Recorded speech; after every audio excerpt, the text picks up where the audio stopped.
क्या आप यकीन करेंगे कि एक विदेशी विमान पाकिस्तान से उड़कर भारत के अंदर घुसा? भारत में वो सैकड़ों किलोमीटर तक उड़ता रहा, वाराणसी में जाकर तेल भरवाया और फिर पश्चिम बंगाल के पुरलिया के आसमान से सैकड़ों AK-47 रॉकेट लॉन्चर और लाखों गोलियों को गिराकर आराम से निकल गया। फिल्मी कहानी लग रही है ना? हैरान भी हो रहे होंगे। चलिए एक सवाल और पूछते हैं, क्या आप यकीन करेंगे कि किसी ने उसे रोकने की कोशिश तक नहीं की? 17 दिसंबर साल 1995 की रात भारत में कुछ ऐसा ही हुआ था जिस पर आज भी पहली नजर में यकीन कर पाना मुमकिन नहीं है। आप सोचिए कि एक विदेशी विमान भारत के अंदर आया, अपना काम पूरा किया और निकल गया। अगर ये किसी दुश्मन देश का सीधा हमला होता तो शायद इतिहास कुछ अलग होता, लेकिन ये कोई जंग नहीं थी। ये भारत के इतिहास की सबसे रहस्यमयी घटनाओं में से एक घटना थी और यहीं से शुरू होती है वो कहानी जिसने करीब 30 साल से लोगों को उलझा कर रखा है। जांच हुई, लोग गिरफ्तार हुए, अदालतों ने फैसले दिए, लेकिन सवाल कम होने के बजाय बढ़ते गए। ये कहते हैं कि ब्रिटेन की खुफिया एजेंसी MI5 को इस ऑपरेशन की खबर पहले से थी, लेकिन फिर सवाल कि अगर यह सच है तो विमान को रोका क्यों नहीं गया? सवाल यह कि हथियार किसने भेजे थे? ये हथियार किसी संगठन के लिए थे? ये हथियार हिंदुस्तान को दहलाने के लिए थे या किसी व्यक्ति के लिए? और अगर कोई व्यक्ति था तो नाम क्यों नहीं सामने आया? जब यही विमान 5 दिन बाद दोबारा भारत आया तो उसे तुरंत पकड़ लिया गया, लेकिन जब पहली बार वो 17 दिसंबर की रात आया तो उसे रोकने में दिक्कत क्या थी? इस पूरे मामले का सबसे बड़ा आरोपी किम डेवी भारत से निकलकर डेनमार्क कैसे पहुंचा? और सबसे महत्वपूर्ण सवाल कि क्या ये सिर्फ लापरवाही थी या फिर पर्दे के पीछे कुछ ऐसा चल रहा था जिसकी सच्चाई आज तक सामने नहीं है? पुरलिया हथियार कांड सिर्फ हथियारों की कहानी नहीं है।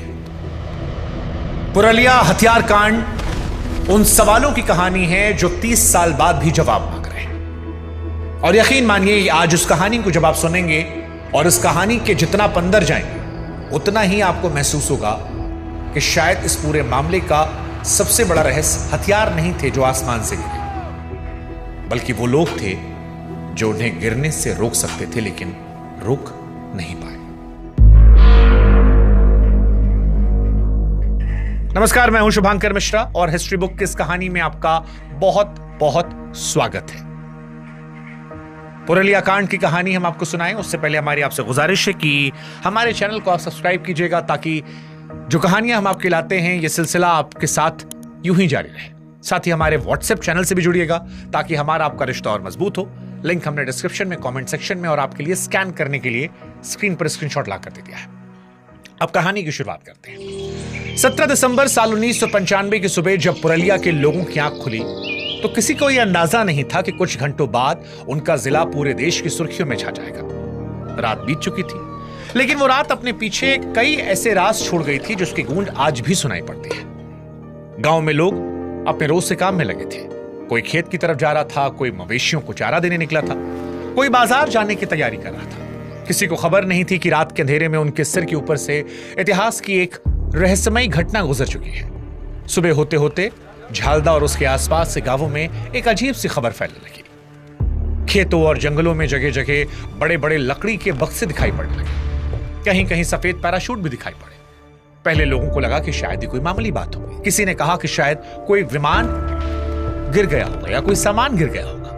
किसी ने कहा सेना का कोई अभ्यास चल रहा होगा। लेकिन जैसे जैसे लोग पास पहुंचे उनकी हैरानी बढ़ती गई। आखिर इतने बड़े बड़े बक्से रातों रात यहां आए कैसे?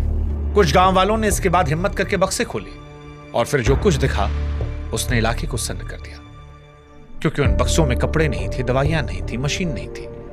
उसमें AK-47 राइफल थी, हजारों गोलियां थी, रॉकेट लॉन्चर थे, ग्रेनेड थे, ऐसे हथियार जिन्हें आम आदमी सिर्फ फिल्मों में या फौजी जवानों के हाथ में देखता था। लोगों को पहले यकीन नहीं हुआ कि जो सामने पड़ा है वो असली है। कुछ लोग डरकर पीछे हटे, कुछ दूर खड़े होकर तमाशा देखते रहे, लेकिन एक बात साफ थी, कुछ बहुत बड़ा हुआ है। और थोड़ी ही देर में यह खबर गांव से निकलकर आसपास के इलाकों में फैल गई। जहां सुबह खेतों में काम शुरू होना था वहां अब लोग हथियारों से भरे बक्सों के आसपास इकट्ठा होने लगे। पुलिस को बताया गया, पुलिस मौके पहुंची। पुलिस को भी अंदाजा नहीं था कि मामला कितना बड़ा है, पर जैसे जैसे अलग अलग जगहों से हथियार मिलने की खबरें बढ़ने लगी, पुलिस के अधिकारियों के चेहरे के रंग बदलने लगे। क्योंकि ये कोई आम चोरी या बरामदगी नहीं थी, ये कोई छोटा मोटा अपराध नहीं था, ये सीधे देश की सुरक्षा से जुड़ा एक मामला बनता दिख रहा था। जांच शुरू हुई तो कई अहम सुराग, कुछ पैराशूट पेड़ों में उलझे थे, कुछ खेत में बिखरे थे, कई बक्से गिरते वक्त टूट गए थे, उनका सामान आसपास फैला था। और यही पल था जब अधिकारियों को समझ में आया कि हथियार जमीन के रास्ते नहीं आए हैं, इन्हें ऊपर से गिराया गया है। पर सवाल कि ऊपर से किसने गिराया, क्यों गिराया? ये वो सवाल था जिसने इस पूरे मामले को एक रहस्य बना दिया। जैसे जैसे और हथियार मिलते गए तस्वीर साफ होती गई। ये कोई छुटपुट तस्करी की घटना नहीं थी, एक बेहद सोची समझी और तैयार हुई योजना थी। बरामद हथियारों की मात्रा इतनी बड़ी थी कि उनसे सैकड़ों लोगों को बंदूकें थमाई जा सकती थी। और सबसे चौंकाने वाली बात यह थी कि यह सब कुछ भारत के अंदर हुआ था, किसी सीमा पर नहीं हुआ था, किसी जंग के मैदान में नहीं हुआ था, एक ऐसे शांत से जिले के खेतों और जंगलों में हुआ था जहां कोई उम्मीद नहीं कर सकता था। कुछ ही घंटों में खबर कोलकाता और फिर दिल्ली पहुंची और पूरे देश में सवाल गूंजने लगा कि रात के अंधेरे में पुरलिया के आसमान से बरसा आखिर था क्या, और पुरलिया ही क्यों? जांच एजेंसियों ने जब इस सवाल का जवाब तलाशना शुरू किया तो जल्द ही समझ में आया कि पुरलिया का चुनाव कोई इत्तेफाक नहीं था। जिसने भी ऑपरेशन प्लान किया उसने जगह चुनने से लेकर समय तक सब कुछ सोचा था। उस वक्त का पुरलिया आज जैसा नहीं था। घने जंगल, पहाड़ी इलाके, दूरदराज गांव और बहुत कम पुलिस प्रशासन की मौजूदगी, ये सब इस तरह के ऑपरेशन के लिए बहुत सही जगह बन रहे थे। अगर रात के अंधेरे में कोई विमान कम ऊंचाई पर उड़कर कुछ गिराकर निकल जाए तो उसके बारे में किसी को पता लगना आसान नहीं था। लेकिन सिर्फ भूगोल ही वजह नहीं था, इस इलाके का राजनीतिक इतिहास भी उतना ही अहम था। उस समय पश्चिम बंगाल में ज्योति बसु के नेतृत्व में वाम मोर्चे की सरकार थी और दूसरी तरफ आनंद मार्ग नाम का संगठन इस इलाके में काफी सक्रिय था। आनंद मार्ग खुद को आध्यात्मिक और समाजसेवी संगठन बता रहा था, लेकिन उसका झगड़ा वर्षों से वामपंथी राजनीति और सीपीएम के साथ चल रहा था। दोनों के समर्थकों के बीच कई बार हिंसक झड़पें हुई थी। इस झगड़े का सबसे दर्दनाक अध्याय 30 अप्रैल 1982 को लिखा गया, जब कोलकाता के विजोन सेतु इलाके में एक ऐसा खून खराबा हुआ जिसकी चर्चा आज तक होती है। आनंद मार्ग के 16 साधुओं और एक साध्वी को भीड़ ने घेर लिया, उन पर हमला किया, उन्हें जिंदा जला दिया। आनंद मार्ग के समर्थक इस घटना को कभी नहीं भूले। दूसरी तरफ राजनीतिक आरोप प्रत्यारोप का सिलसिला भी खत्म नहीं हुआ। इस घटना ने आनंद मार्ग और वामपंथी राजनीति के बीच खाई को और गहरा किया, और यही वजह थी कि जब पुरलिया में इतने सारे हथियार मिले तो बहुत लोगों ने तुरंत इसे आनंद मार्ग और इस पुराने झगड़े को जोड़ना शुरू कर दिया। बाद में जांच एजेंसियों ने भी इसी दिशा में काम किया। जांच एजेंसियों का भी यह मानना था कि यह सिर्फ हथियार गिराने का मामला नहीं है, इसके पीछे कोई मकसद था, कोई योजना, कोई ऐसा व्यक्ति जिसने सिर्फ विमान और हथियार नहीं जुटाए बल्कि यह भी तय किया कहां गिराया जाए। धीरे धीरे जांच की सुई आनंद मार्ग की तरफ बढ़ने लगी। संगठन ने हालांकि आरोपों को खारिज किया, कहा कि बिना वजह घसीटा जा रहा है, पर इतना तो साफ हो गया कि पुरलिया को सोच समझकर चुना गया था। सवाल बस ये था कि चुनने वाला कौन था? विदेशी विमान भारत में घुसा कैसे? वो कौन सा विमान था जिसने इस पूरे ऑपरेशन को अंजाम दिया? और जब जांच हुई तो जो पता लगा वो हैरान करने वाला था, क्योंकि जांच से पता लगा ये कोई छोटा मोटा विमान नहीं था। ये विमान एंटोनोव AN-26 नाम का मालवाहक विमान था, जिस रात के अंधेरे में पुरलिया के आसमान में हथियार बरसाए। लोगों को सबसे ज्यादा हैरानी विमान के मॉडल से नहीं बल्कि उसकी यात्रा से हुई, क्योंकि यह विमान किसी छिपी हुई सीमा से भारत में नहीं घुसा। जांच के मुताबिक यह पाकिस्तान के कराची शहर से उड़ा, भारत के अंदर आया और रास्ते में वाराणसी में रुककर ईंधन भी भरवाया। यानी एक विदेशी विमान भारत की सीमा को पार करता है, भारत के अंदर उड़ता है, ईंधन भरवाता है, मिशन पूरा करता और निकल जाता है। और यहीं से मामला सिर्फ हथियारों की तस्करी का नहीं रहा, बल्कि भारत की सुरक्षा व्यवस्था को लेकर एक बहुत बड़ा सवाल हो गया। अधिकारियों ने विमान का पूरा रूट खंगालना शुरू किया, दस्तावेज देखे गए, उड़ान के रिकॉर्ड निकाले गए, लेकिन जैसे जैसे जानकारी सामने आती वैसे वैसे सवाल बढ़ते गए। अगर विमान शक के दायरे में था तो रुका क्यों नहीं गया? अगर एक सीधा साधा विमान था तो इससे हथियार कैसे गिराए गए? और अगर सुरक्षा एजेंसियों को कुछ पता नहीं था तो फिर इतनी बड़ी चूक कैसे? अगर किसी को पता था तो फिर कार्रवाई क्यों नहीं हुई? इन सवालों का कोई सीधा जवाब नहीं था, लेकिन इतना समझ में आ गया कि बड़े स्तर पर तैयार किया गया काम था। किसी ने महीनों पहले से तैयारी की, हथियार खरीदे, विमान का इंतजाम किया, उड़ान का रास्ता खोजा। सवाल बस ये था कि वो कौन था जिसने ये सब कुछ संभाला। जवाब ढूंढते ढूंढते जांच एजेंसियां एक ऐसे आदमी तक पहुंची जो आने वाले 30 सालों तक इस केस का सबसे बड़ा चेहरा बनने वाला था। डेनमार्क का रहने वाला वो आदमी खुद को समाज सेवी कहता, उसे इस पूरी साजिश का मास्टरमाइंड मानता है। उसका नाम है किम डेवी। अब सवाल ये किम डेवी कौन था? किम डेवी दरअसल दिखने में किसी बड़े अपराधी जैसा नहीं था। वो कई सालों से भारत आता जाता रहता। पश्चिम बंगाल के आनंद नगर इलाके में उसका आना जाना था। वहां के लोग उसे एक विदेशी समर्थक और समाजसेवी के तौर पर जानते। पर पुरलिया हथियार कांड के बाद वही आदमी भारत का सबसे ढूंढा जाने वाला आरोपी बना। जांच एजेंसियों का यह मानना था कि यह पूरा काम उसके बिना हो ही नहीं सकता। धीरे धीरे दस्तावेज सामने आने लगे, बयान सामने आने लगे, तस्वीर साफ होने लगी।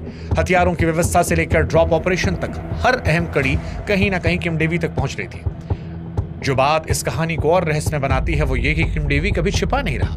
बाद के सालों में उसने इंटरव्यूज दिए, मीडिया से बात की और अपने ऊपर लगे आरोपों को नकारा। उसने कहा कि वो कोई अपराधी नहीं। उसके मुताबिक ये हथियार किसी आतंकी गुट के लिए नहीं भेजे गए थे, बल्कि आनंद मार्ग से जुड़े लोगों की सुरक्षा के लिए थे। भारत की जांच एजेंसियों ने इसे कभी माना नहीं, अदालत ने कभी स्वीकार नहीं किया और यहीं से किम डेवी इस केस का सबसे विवादित चेहरा बना। पर किम डेवी अकेला था या नहीं? क्योंकि जांच के दौरान एक और नाम आया, पीटर ब्लीच। ब्रिटेन का रहने वाला पीटर ब्लीच हथियारों के अंतर्राष्ट्रीय कारोबार से जुड़ा था। बाद में उस पर आरोप लगा कि उसी ने हथियार जुटाने और इस पूरे काम को अंजाम देने में बड़ी भूमिका निभाई। जांच आगे बढ़ने के साथ जो तस्वीरें सामने आ रही थी वो किसी फिल्मी कहानी से कम नहीं थी। हथियार अलग अलग लकड़ी के बक्सों में पैक किए गए, उनके साथ पैराशूट लगाए गए, विमान का इंतजाम, उड़ान का रूट तय और दस्तावेज इस तरह तैयार कि पूरी उड़ान एक सामान्य उड़ान दिखाई पड़े। ये कोई ऐसा ऑपरेशन नहीं था जो एक रात में बना। ऐसा लगता कि इसके पीछे महीनों की योजना थी और यही वजह है कि अधिकारियों को जल्दी समझ में आया कि वो किसी छोटे गिरोह से नहीं बल्कि ये पूरे अंतर्राष्ट्रीय नेटवर्क से जुड़े हैं। जैसे जैसे जांच आगे बढ़ी ये सवाल बढ़ता चला गया कि अगर नेटवर्क इतना बड़ा था तो क्या सारे लोग पकड़ में आएंगे या कुछ लोग हमेशा के लिए बच जाएंगे? और क्या वो विमान पकड़ा जाएगा या विमान पकड़ा गया? 17 दिसंबर 1995 की रात हथियार गिराने के बाद ऐसा लग रहा था कि ऑपरेशन कामयाब हो गया है। विमान भारत छोड़ चुका था, हथियार जमीन पर थे। जिन लोगों ने योजना बनाई वो सोच रहे थे कि उनके खिलाफ कोई कार्रवाई नहीं, लेकिन कहानी करवट लेती है। 22 दिसंबर 1995 को यानी हथियार गिराए जाने के सिर्फ 5 दिन बाद विमान एक बार फिर भारतीय हवाई क्षेत्र में आया। इस बार हालात अलग थे, देश अलर्ट था। सुरक्षा एजेंसियां हर शक भरी हलचल पर नजर रखी थी और जैसे ही खबर मिली कि वही विमान भारतीय सीमा करीब है, तुरंत भारतीय वायुसेना हरकत में आई। MiG-21 लड़ाकू विमान भेजे गए और कुछ ही समय में उस विमान को घेर लिया गया। पायलट के पास कोई रास्ता नहीं बचा। उसे मुंबई के सांता क्रूज एयरपोर्ट पर उतरने का आदेश दिया गया। उसे उतरना पड़ा। विमान उतरते ही जांच एजेंसियां काम पर लगी, तलाशी ली गई, दस्तावेज जब्त किए गए। विमान में मौजूद सभी लोगों को हिरासत में लिया गया। उसमें पीटर ब्लीच भी था, साथ में लातवियाई क्रू के सदस्य भी शामिल थे। कुछ ही घंटों में खबर देश भर में फैली कि पुरलिया कांड में कामयाबी मिल गई। लेकिन इस कामयाबी के साथ एक बड़ा सवाल, अगर यह विमान 22 दिसंबर को पकड़ा जा सकता था तो फिर 17 दिसंबर की रात को रोका क्यों नहीं गया? अगर सुरक्षा एजेंसियों के पास इतनी ताकत थी कि उसे पहचान सकते तो 5 दिन पहले क्यों नहीं पहचाना? अगर विमान संदिग्ध था तो वाराणसी में ईंधन भरवाने के दौरान उसे रोका क्यों नहीं किया? यही वो सवाल था जिसने आने वाले सालों में इस केस को एक रहस्य बना दिया, क्योंकि अब चर्चा हथियारों से ज्यादा उस विमान की हो रही थी जो भारत के अंदर आया, मिशन को पूरा किया और फिर चुपचाप निकल गया। इस कामयाबी के पीछे एक बहुत बड़ी कमी भी छिपी थी। विमान पकड़ा गया था, लोग गिरफ्तार हुए थे, लेकिन जिस आदमी को जांच एजेंसियां पूरे खेल का मास्टरमाइंड मान रही थी वो कभी हाथ नहीं आया। किम डेवी गायब हो गया। धीरे धीरे अधिकारियों को समझ में आया कि जब तक विमान हथियार बाकी लोगों के पीछे लगे थे, किम डेवी भारत छोड़ गया। बाद में पता लगा कि नेपाल के रास्ते डेनमार्क वापस गया। जब तक एजेंसियां उसके पीछे पहुंच पाती देर हो गई थी और यहीं से उस लंबी कानूनी लड़ाई की शुरुआत हुई जो आने वाले सालों तक चलनी थी, क्योंकि अब भारत के सामने सिर्फ केस सुलझाने की चुनौती नहीं, उस आदमी को वापस लाने की थी जिसे वो मास्टरमाइंड मान रहे थे। ये मामला अदालत गया। जांच एजेंसियों ने हजारों पन्नों के दस्तावेज जमा किए, गवाहों के बयान लिए गए, उड़ान से जुड़े रिकॉर्ड अदालत के सामने रखे गए। कई सालों तक सुनवाई चली। आखिरकार साल 2000 में अदालत ने फैसला सुनाया। पीटर ब्लीच और लातवियाई क्रू के सदस्यों को दोषी पाया गया, उम्र कैद की सजा दी गई। उस वक्त लगा कि मामला खत्म हो जाएगा, आरोपी जेल में थे, अदालत फैसला सुना चुकी थी। धीरे धीरे देश इस केस को भूल रहा था, पर पुरलिया केस की कहानी इतनी आसानी से कहां खत्म होने वाली थी। कुछ साल बाद हालात फिर बदले। लातवियाई क्रू के सदस्यों को रिहाई मिल गई। बाद में राष्ट्रपति की माफी मिलने के बाद पीटर ब्लीच भी जेल से बाहर आ गया और यहीं से कहानी में एक नया मोड़ आया। जेल से बाहर आने के बाद पीटर ब्लीच ने ऐसी कहानियां शुरू की जिसने इस केस को फिर से सुर्खियों में लाया। उसने दावा किया कि इस पूरे ऑपरेशन की जानकारी पहले ही ब्रिटिश एजेंसियों को दी गई थी और उसे उम्मीद थी कि सूचना भारत तक पहुंच जाएगी, सही वक्त पर कार्रवाई होगी। लेकिन ध्यान देने वाली बात यह है कि यह सिर्फ पीटर ब्लीच का अपना कहना था। न ब्रिटिश सरकार ने और न भारत सरकार ने कभी खुलकर यह माना कि ऐसी कोई सूचना सच में पहुंची थी। अब सवाल सिर्फ ये नहीं रहा कि हथियार किसने भेजे, सवाल ये भी था क्या किसी को पहले से पता था, क्या ये रोका जा सकता था, और अगर हाँ तो कार्रवाई हुई क्यों नहीं। और यही वो सवाल था जिसने पुरलिया हथियार कांड को भारत की सबसे रहस्यमय घटनाओं में शामिल किया। यहीं से शुरू होता है कहानी का सबसे विवादित हिस्सा, क्योंकि अब बात सिर्फ हथियारों की नहीं, खुफिया जानकारी की होने वाली थी। अब इस कहानी में आने वाले थे MI5, रॉ और प्रत्यर्पण की लड़ाई, यानी किम डेवी को कानूनी तरीके से वापस लाने की कोशिश, वो इल्जाम जिन्होंने 30 साल इस केस को जिंदा रखा, और वो सवाल कि क्या किसी को पहले से पता था। अब अगर आपको यह लगने लगा है कि विमान पकड़ा गया, लोगों को सजा हुई, कहानी खत्म हुई, तो हम बता दें कि कहानी अब सबसे ज्यादा उलझ रही है, क्योंकि पुरलिया केस में सबसे बड़ा सवाल हथियार था ही नहीं, सबसे बड़ा सवाल वो जानकारी। क्या इस काम की जानकारी किसी के पास पहले से थी? पीटर ब्लीच के दावों के साथ साथ किम डेवी भी इस तरह की बातें करता रहा। उसने इंटरव्यूज में कई बार कहा कि पूरी सच सामने नहीं आया। उसके मुताबिक कुछ लोगों को अंदाजा था क्या होने वाला है। यहीं से कहानी दो हिस्सों में बढ़ती है। एक तरफ भारतीय जांच एजेंसियों का पक्ष जो इसे गैर कानूनी हथियार सप्लाई का मामला मानती है, दूसरी तरफ वो दावे जो कहते हैं कि इस मामले की कुछ कड़ियां अभी भी छिपी हैं। मुश्किल यह है कि इन दावों को ना तो पूरी तरह साबित किया गया, ना पूरी तरह झूठा साबित किया गया, और जब ऐसा होता है तभी रहस्य पैदा होता है। शायद यही वजह है कि 30 साल बाद भी लोग बार बार एक ही उलझन में फंसते हैं। अगर पीटर ब्लीच की बात सच थी तो वो सूचना आखिर गई कहां? क्या भारत की किसी एजेंसी तक वो बात पहुंची नहीं, या पहुंची तो ध्यान नहीं दिया गया? क्या जानबूझकर या अनजाने में? आज तक किसी सरकारी कागज या रिकॉर्ड में बात साबित नहीं हो पाई, और यही अधूरी कड़ी इस मामले को रहस्य बनाती है। ये सिर्फ एक छोटा सवाल नहीं है, ये भारत की पूरी सुरक्षा व्यवस्था, खुफिया एजेंसियों पर उठने वाला एक बड़ा सवाल है। सालों तक पत्रकारों, पुराने अधिकारियों, शोध करने वालों ने इस गुत्थी को सुलझाने की कोशिश की, लेकिन जितनी परतें खुलती उतने नए सवाल सामने आते। शायद यही वजह है कि पुरलिया केस की चर्चा आज भी सिर्फ हथियारों की वजह से नहीं, बल्कि उन सवालों की वजह से होती है जिनका जवाब किसी को नहीं मिला। अब सवाल कि क्या किम डेवी भारत लौटा? भारत की नजर लगातार उस आदमी पर थी जिसका नाम इस पूरे मामले में सबसे ज्यादा जुड़ा था, किम डेवी। क्योंकि विमान पकड़ा गया, लोग गिरफ्तार हुए, अदालत काम कर रही थी, लेकिन जिस आदमी को भारत मास्टरमाइंड मान रहा था वो हजारों किलोमीटर दूर डेनमार्क में बैठा था। भारत ने उसे वापस लाने की कोशिश की, प्रत्यर्पण की प्रक्रिया की, यानी कानूनी तरीके से वापस लाने की। जरूरी दस्तावेज भेजे गए, अदालत में बहसें हुई, पर हर बार यह मामला किसी न किसी कानूनी दीवार से टकरा गया। डेनमार्क की अदालत में दलील दी गई कि अगर किम डेवी को भारत भेजा गया तो उसकी सुरक्षा और उसके अधिकारों को लेकर सवाल उठ सकते हैं। भारत सहमत नहीं था। उसका कहना था कि एक गंभीर मामले के आरोपी को भारतीय अदालत के सामने पेश होना चाहिए, पर आखिरकार डेनमार्क ने उसे भारत भेजने से इंकार कर दिया, और यहीं से कहानी का सबसे अजीब हिस्सा शुरू हुआ। भारत जिसे 30 साल से इस केस का मुख्य आरोपी मानता है, वो आदमी कभी भी भारत की अदालत के कटघरे तक पहुंचा ही नहीं। उसने इंटरव्यूज दिए, अपनी बात रखी, इल्जामों का जवाब दिया, पर अदालत में खड़े होकर सवालों का सामना नहीं किया। अब आप सोचिए, एक ऐसा केस जिसने पूरे देश को हिला दिया, उसका मुख्य आरोपी अदालत तक पहुंचा ही नहीं। शायद इसी वजह से बहुत सारे लोगों को लगता है कि इस कहानी का सबसे जरूरी हिस्सा कभी लिखा ही नहीं गया, क्योंकि जब अदालत में सवाल नहीं पूछे जाते तो कई बातें हमेशा हमेशा के लिए अधूरी रह जाती हैं। और यहीं से वो सवाल, लापरवाही थी या साजिश? आज 30 साल बाद जब इस कहानी को मुड़कर देखते हैं तो कई बातें साफ नजर आती हैं। एक विदेशी विमान भारत के अंदर आया, पुरलिया के आसमान से हथियार गिराए, बाद में वही विमान पकड़ा गया, गिरफ्तारी हुई, अदालत ने सजा दी, पर इसके बावजूद कुछ सवाल आज भी खड़े हैं। 17 दिसंबर 1995 की उस रात जहां वो सवाल थे, आज भी वही है कि वो हथियार कहां जाने थे, उन हथियारों से किसको निशाना बनाया जाना था। क्या जांच एजेंसियां शुरू से सही रास्ते पर थी? किम डेवी, पीटर ब्लीच की बात में कितना सच है, कोई जानता था? और अगर विमान 5 दिन बाद पकड़ा गया तो पहली बार में क्यों नहीं पकड़ा गया? शायद इन सवालों का पूरा जवाब कभी नहीं मिलेगा। शायद किसी दिन कोई नया दस्तावेज सामने आएगा, शायद कोई नया गवाह बोल पड़े, लेकिन आज की तारीख में सच यही है कि पुरलिया हथियार कांड भारत के इतिहास की उन घटनाओं में शामिल है जिसके बारे में जितना जानो उतने नए सवाल खड़े हो जाते हैं। क्योंकि ये कहानी सिर्फ हथियारों की कहानी नहीं है, ये सिर्फ एक विमान की कहानी नहीं है, ये उन सवालों की कहानी है जो 3 दशक बाद जिंदा है। और शायद यही इस पूरे मामले की सबसे बड़ी विडंबना है।